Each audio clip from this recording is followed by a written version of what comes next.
Good morning, student. How are you? So we are meeting again, and as you know that we have finished our chapter that is metals and not metals. तो students, आज हम बात करेंगे इस chapter के exercise question answer की। ये बेटा बहुत ही इंपॉर्टेंट चैप्टर था, ठीक है।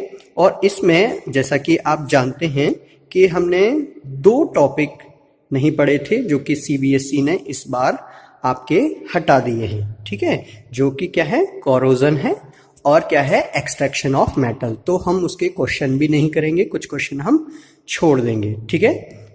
पहला क्वेश्चन आता है हमारा, फर्स्ट से हम स्टार्ट करते हैं। Which of the following pairs will give displacement reaction? कौन सा इनमें डिस्प्लेसमेंट रिएक्शन देगा? तो बेटा डिस्प्लेसमेंट हमेशा वही करवाएगा जो कि ज्यादा पावरफुल है उस मॉलिक्यूल्स के मेटल से। तो देखिए यहाँ पे पहला है NaCl solution and copper metal. तो कॉपर आप जानते हैं कि सोडियम बहुत ज़्यादा रिएक्टिव है, बहुत ज़्यादा पावरफुल है कॉपर से, तो ये तो पॉसिबल नहीं है, कॉपर सोडियम को नहीं हटा पाएगा। इसी तरह से एल्यूमिनियम भी मैग्नीशियम को नहीं हटा पाएगा, ठीक है। और सिल्वर बहुत कम रिएक्टिव होता है, ये भी Fe को FeSO4 से नहीं हटा पाएगा। AgNO3, अब हम जान देंगे कॉपर सिल्वर से ज्यादा रिएक्टिव है, तो डी हमारा आंसर हो जाएगा, ठीक। Second, which of the following method is suitable for preventing an iron frying pan from rusting? हम आयरन फ्राइंग पैन को रस्टिंग से बचाने के लिए क्या करें? तो देखिए आपने पढ़ा है कि ग्रीज लगा सकते हैं रस्ट से बचने के लिए, पेंट लगा सकते हैं और एक जिंक की कोटिंग कर सकते हैं। तो डी ऑप्शन होना चाहिए था, लेकिन डी नहीं है। क्यों? क्योंकि बेटा ये हमारा क्या है, किचन वेयर है, किचन में यूज होता है, तो आप पेंट नहीं कर सकते ना, वरना आपकी सब्जी की क्या बन जाएगी, पेंटिंग बन जाएगी। ओके, सी ऑप्शन एकदम करेक्ट है, हम जिंक की कोटिंग लगाएंगे, ठीक है। थर्ड क्वेश्चन आता है हमारा, an element react with oxygen to give a compound with a high melting point. एक एलिमेंट जो ऑक्सीजन के साथ रिएक्ट करके हाई मेल्टिंग पॉइंट वाला कंपाउंड देता है और ये कंपाउंड वाटर में सॉल्युबल है, ये कौन सा होगा? तो ये बेटा आपका कैल्शियम है, ठीक है। Fourth, food cans are coated with tin and not with zinc. ये बोला है कि जो फूड कैन्स आप देखते हैं वो टिन से कोटेड रहती हैं, जिंक से नहीं। क्यों ऐसा क्यों होता है? क्योंकि भाई जिंक बहुत ज्यादा रिएक्टिव होता है, ठीक है। तो जिंक क्या कर लेगा, उससे रिएक्शन कर लेगा। टिन उतना रिएक्टिव नहीं होता है, इसकी रिएक्टिविटी उतनी नहीं होती है, तो ये रिएक्ट नहीं कर पाएगा, हमारा फूड सुरक्षित रहेगा। Fifth question, you are given a hammer. आपको एक हैमर दिया, बैटरी दी, बल्ब दी, वायर दिया, स्विच दिया, ठीक है। तो फर्स्ट क्वेश्चन है कि आप इसमें से मेटल और नॉन मेटल्स कैसे बाहर करेंगे, ठीक है। ओके, तो हमको पता है भाई हैमर है तो हम उसको क्या है, पीट सकते हैं, जो भी आपको सब्सटेंस दिए हैं। तो बेटा जो टूट जाएगा वो नॉन मेटल रहेगा और जो नहीं टूटेगा, ठीक है, जैसे कि थिन शीट में कन्वर्ट हो जाएगा, वो क्या होंगे, मेटल होंगे, ठीक।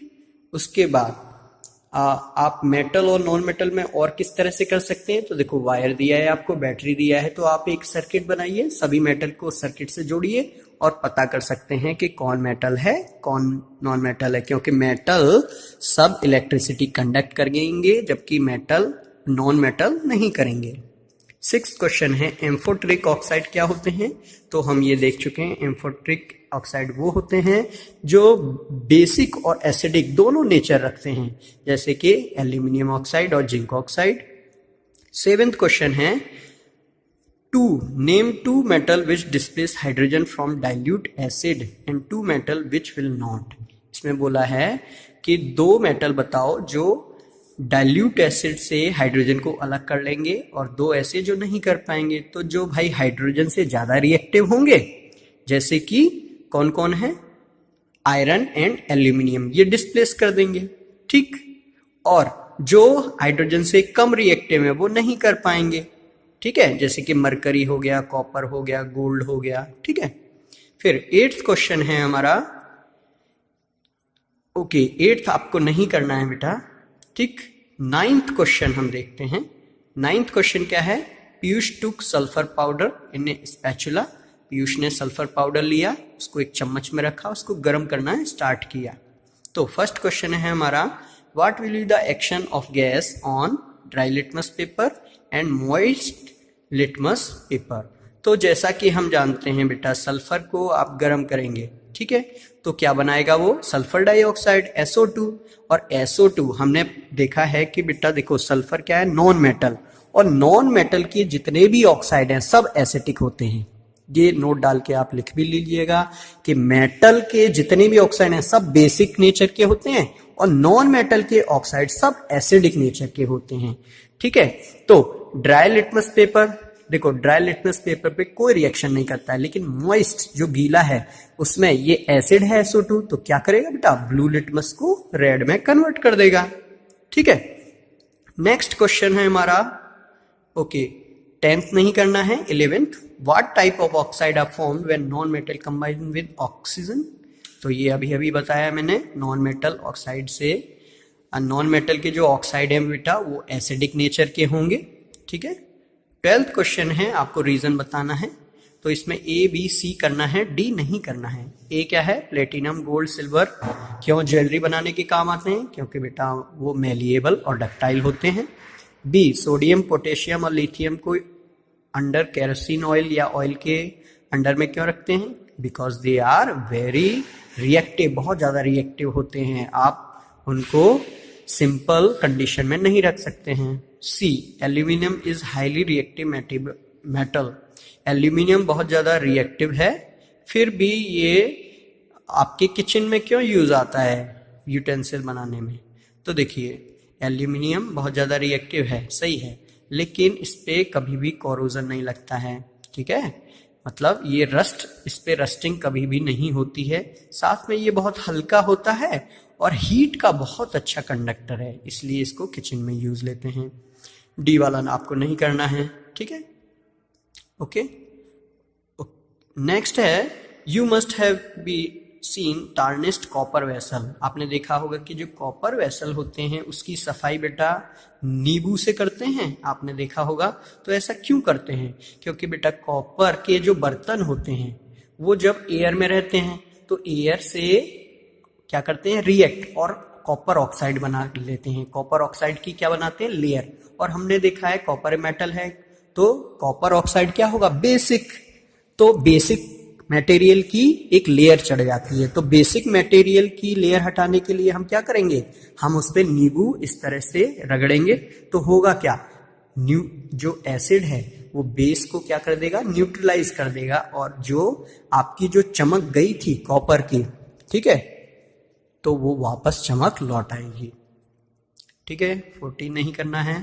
15 में क्या बोला है बेटा, वो जो एक व्यक्ति है उसके पास कोई दूसरा व्यक्ति आता है और वो बोलता है कि मैं आपके पुराने जो सोने के आभूषण हैं उनको फिर से नया जैसा कर दूंगा, ठीक है। तो वो व्यक्ति उसको क्या दे देता है, सोने के कंगन दे देता है, ठीक है। तो इसमें होता क्या है, वो सोने के कंगन लेता है, उसको एक सॉल्यूशन में डुबाता है और वो चमकने लग जाते हैं, लेकिन उसका जो वजन है बैंगल्स का वो कम हो जाता है, तो दोनों में झगड़ा हो जाता है। तो आप सॉल्यूशन निकालो कि ऐसा क्या हुआ, ठीक है। तो जो आपका सॉल्यूशन था जिसमें कि उसने, जो आपका ठग था उसने बैंगल्स जिस सॉल्यूशन में इंसर्ट किए थे वो सॉल्यूशन आपका था एक्वारेजिया। हमने एक्वारेजिया देखा है, HCl और HNO3 का क्या होता है, मिक्सचर होता है, 3 पार्ट HCl 1 पार्ट HNO3, ठीक है। तो उसने क्या किया, ये गोल्ड को क्या करता है, डिसॉल्व कर लेता है, ठीक है। तो इससे गोल्ड क्या हो गया, कम, तो वो चीटर था, क्या था, चीटर। फिर 16 क्वेश्चन आता है हमारा, give reasons why copper is used to make hot water tanks and not steel. Steel क्या होता है, एक आयरन का एलॉय है, आयरन से ही बनता है। तो हॉट वाटर टैंक हैं वो कॉपर से ही क्यों बनते हैं, आयरन से क्यों नहीं, क्योंकि बेटा देखो हमने देखा कि आयरन है वो बहुत ज्यादा रिएक्टिव होता है, ये स्टीम से रिएक्ट कर लेता है, स्टीम से रिएक्ट करेगा तो हमारा पानी खराब हो जाएगा, जबकि कॉपर बेटा स्टीम से भी ये ना तो हॉट वाटर, ना कोल्ड वाटर, ना स्टीम, किसी से रिएक्ट नहीं करता, इसलिए हमारा वाटर क्या रहेगा, हमारा वाटर सुरक्षित रहेगा। ठीक है, सो यहाँ पे हम सभी क्वेश्चन देख चुके हैं। आप इनको अच्छे से अपनी फेयर कॉपी में लिख लीजिएगा और इनको रिवाइज करते रहना है। Okay, so for today this much only. Thank you very much. Have a nice day.